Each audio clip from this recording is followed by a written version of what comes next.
What's going on, Port fans? Welcome back to another video on my channel, and today we'll be reviewing Port Adelaide's round 15 clash against Carlton in what was a very scrappy, a very ugly game of football, but nonetheless Port Adelaide got the job done. So let's dissect the game and have a look and see who are our best. No matter how ugly it is, a win is a win. It wasn't the best of jobs done by the Port boys yesterday, but nonetheless they did get the job done. It looked like we were going to burst out of the blocks after half time because our second quarter was great. But we had one of those games where basically we play one quarter of football and it gets the job done, and that was basically the second quarter. But we did play pretty well in the last quarter too, so you could say it was a two-quarter performance, and then the first quarter was a bit scrappy, couldn't kick straight, and the third quarter we had a scoreless quarter against the bottom side, which is, for me, unacceptable. If we're going to be pushing for any type of top four or any success this year going into finals, these are the types of games you've got to put away early. And we didn't do that, and we kept Carlton in the contest. But nonetheless, Carlton were gallant. Can definitely say that in Cade Simpson's 300th game. They were brilliant. Their young team is going to be... They've got a future, I reckon, Carlton.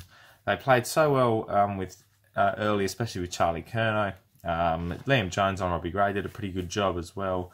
And watching Paddy Cripps and go head to head with Ollie Wines, that was certainly a sight to see, and it's definitely good for Carlton in the future. But for now, they couldn't get their second win on the board for the season, and Port Adelaide did what they had to do, and it was an ugly game, as I said, scrappy. It was windy, it was cold, it was wet towards the end of the game as well, so that probably dried up a bit of the scoring and really didn't help any skill set at all for both teams. But it's hard. You can't really review this game too much because it was just one of those games that the job was done, and certain players didn't stand up to the job, and certain players did.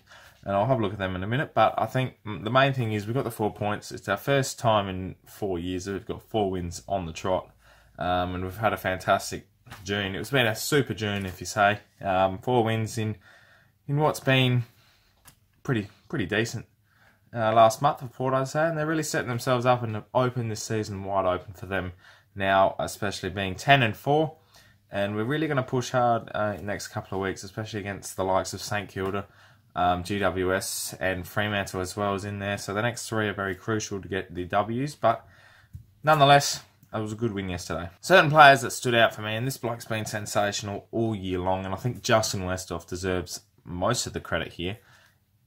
I reckon he's a smoky for the All-Australian. Might not be the best 22, but he has been in super form to make the squad. And I reckon, he's averaging 20-odd disposals, a couple of goals a game now.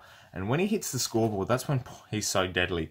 Is he can have his 20, 25, take his 5 to 10 marks a game and really be an important part of the team.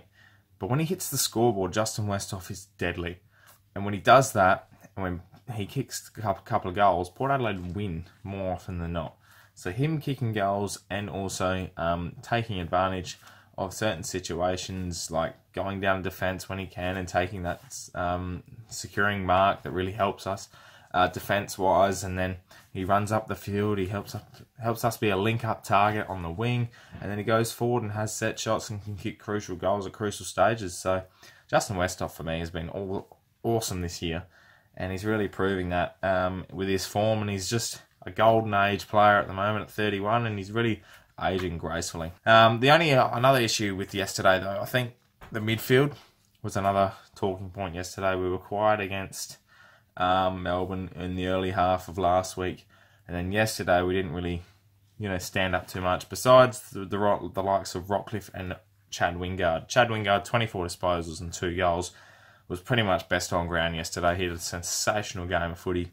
And ever since him going to the midfield in the last month has really helped Port's cause into really, freeing up certain players like Robbie Gray going forward, like Travis Boak being more of a free player and not relying on so much Boak getting 20 or 30 possessions. He's now being that 15 to 20 type player, but his pressure around the ground is oh so crucial. And we know Boak is a very contested, driven player, and he's done well. So Wingard going to the midfield has been absolutely brilliant. A masterclass stroke that, and he's been sensational watching there. And Tom Rockcliffe is starting to come of age as well. Him in the middle, he's getting his 25 to 30 possessions now.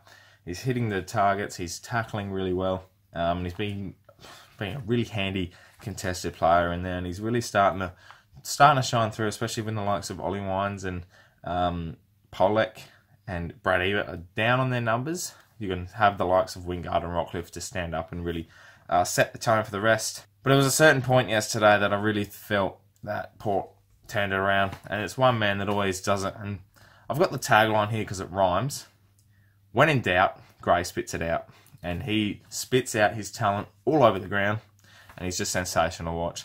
Those 2 goals in 2 minutes, the set shot from taking a crucial mark, him doing his Dancing with the Stars audition around the 300 game star in Cade Simpson. Now, he's just taking the piss, isn't he? Robbie Gray, what a player to watch. And it's just, he's another one that's, with age, he's 29, 28, 29 now. He just gets better with age, Robbie Gray. And he's just a superstar. And him playing forward more in kicking his 2 to 3 goals a game, that sets up an automatic win almost for Port. As long as the likes of Charlie Dixon and Westhoff and Sam Gray are getting some goals around him as well, then him kicking 2 to 3 and having a 15 to 20 possession game, he can be best on ground with that those types of numbers. That's just Robbie Gray, and he does it so well. Quick little personnel I want to touch on is Jack Trengove on his first game yesterday for Port Adelaide. 21 possessions, had a sensational game, ran 17 Ks. So runs in the family, the old running with the Trengove family, because his sister Jess is obviously a marathon runner as well. So Trengove has got that in his system as well, and he did really well yesterday in his first game. He setting up across halfback. He was cutting off transition footy from Carlton. He was setting up plays. He was taking crucial marks, and really just an all-round good game for his first as a Port Adelaide player. Really, just a credit to Trengove. I mean, he's fought so hard over the last 4 to 5 years to come to Port Adelaide, finally get his go, because we all know as Port fans, he deserved to go. He's been sensational in the SANFL. And for him to finally get a go yesterday, he proved himself. And I reckon he'll get a go, especially with Jasper Pittard now looking, he might be out for a little bit longer with a hamstring injury. We've also got Jonas and Burn-Jones to come in as well. So it's a good sight to see Jack Trengove really going to have a decent opportunity to keep his spot on the side. Lindsay Thomas as well yesterday had one of those games again where he was just contestedly sound. He was moving really well. He was having a go. Yeah, speed for an old fella. He kicked a goal, kicked a crucial goal. He was tackling, pressurising in the forward half, and that's what you want. He was just an all-round good performance, and Lindsay Thomas, I reckon he's kept his spot for another week again, because he's just been pretty consistent over the last 3 weeks, and it's good to see. And the last thing I just wanted to touch on before we move on to the rest of the review is we can find a way to win, and we've done it pretty well over the last month. Richmond was an all-round 4-quarter performance, I felt. The Bulldogs was a 3-quarter performance, I'd say. Melbourne, obviously, we had one good quarter, but we stuck in there. We can find a way to win the games, win them ugly or win them soundly. But at the end of the day, we're going to have to find that game that we play 4 quarters of footy. It all just will click. I know it will click. And we'll just become unstoppable. We're that type of team. But we just need to click a little bit more. And I think we're struggling to find that consistency still.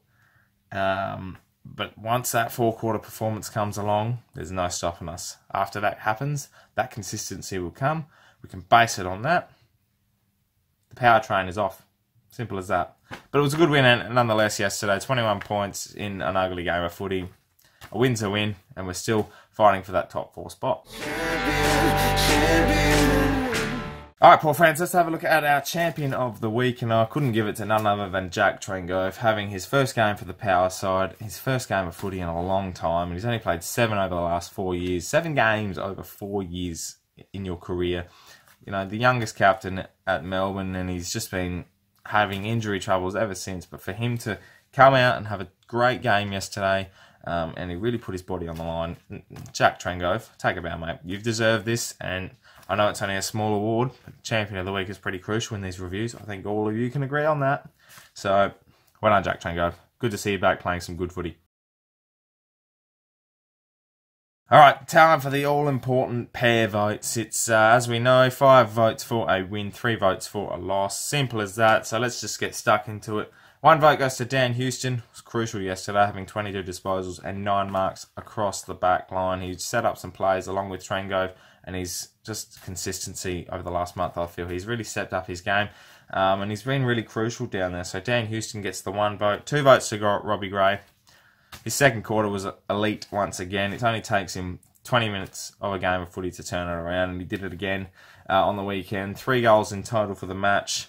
One that was absolutely brilliant from out. I think it was coming inside 50. It was dancing around Cade Simpson. So 3 goals, 15 possessions, and he just had another outstanding day. Even though he was kept quiet for the second half, but as usual, Robbie Gray is a crucial part of our team, and he does it oh so well. 3 votes goes to Tom Rockcliffe. He had 29 possessions as well. He didn't do a lot of. It was more groundwork footy. He really just ran with the ball. He was just really crucial in those stoppages when the likes of Wines and Boak and that were pretty down on their numbers. So Rockcliffe stood up in the midfield having 29 of his own. So that was great to see. Justin Westhoff, what can I say? 2 goals. I think he had 20 touches, 21 touches, something like that. So for him to, again, stand up, and it's Justin Westhoff. He's just Mr. Consistent, and he just continues to impress us all at his age. I reckon he could almost win Port Adelaide's best and fairest this year. That's how good of a year he's having. So 4 votes for Westhoff and 5 votes goes to the magician, the Bear. I reckon the Bear has awoken Mr. Chad Wingard. 24 disposals, 2 goals, but easily best on ground, and a goal of the year contender from the pocket.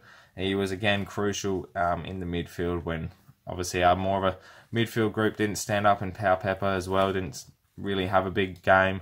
Ollie Wines, as I keep saying, didn't have a big game.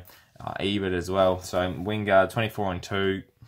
If he can have that type of game every week, I think we found our next midfielder in Chad Wingard. He's been pushing for that midfield spot, and he's finally got it, and he's taken advantage of it. So best on ground for round 15 goes to Chad Wingard. Well, Port fans, that wraps up this round 15 preview of Port Adelaide versus Carlton. Let me know in the comments below what you thought of the game. Who was your best on ground? And yeah, it was an overall great performance. Not a great performance. It was an okay performance. It wasn't an impressive performance by any means, but to get the win, nonetheless, it really just opens our season wide up, and we've got St Kilda back at home next week, so get to the game, support the boys, and let's hopefully get our 5th win on the trot. Thank you very much for tuning in on Spreaker as well, and of course through YouTube. If you are new to the channel, please subscribe for plenty more Port Adelaide content coming your way weekly basis. As always, you're going to see this pretty face every week, so make sure you subscribe. And also, the Porches Podcast, 8 PM every Wednesday night. Tune in to talk all things Port Adelaide as we review the previous game and look forward to the next game ahead. Thanks very much for watching, Port fans. My name is Anthony, and as per usual, come the pair.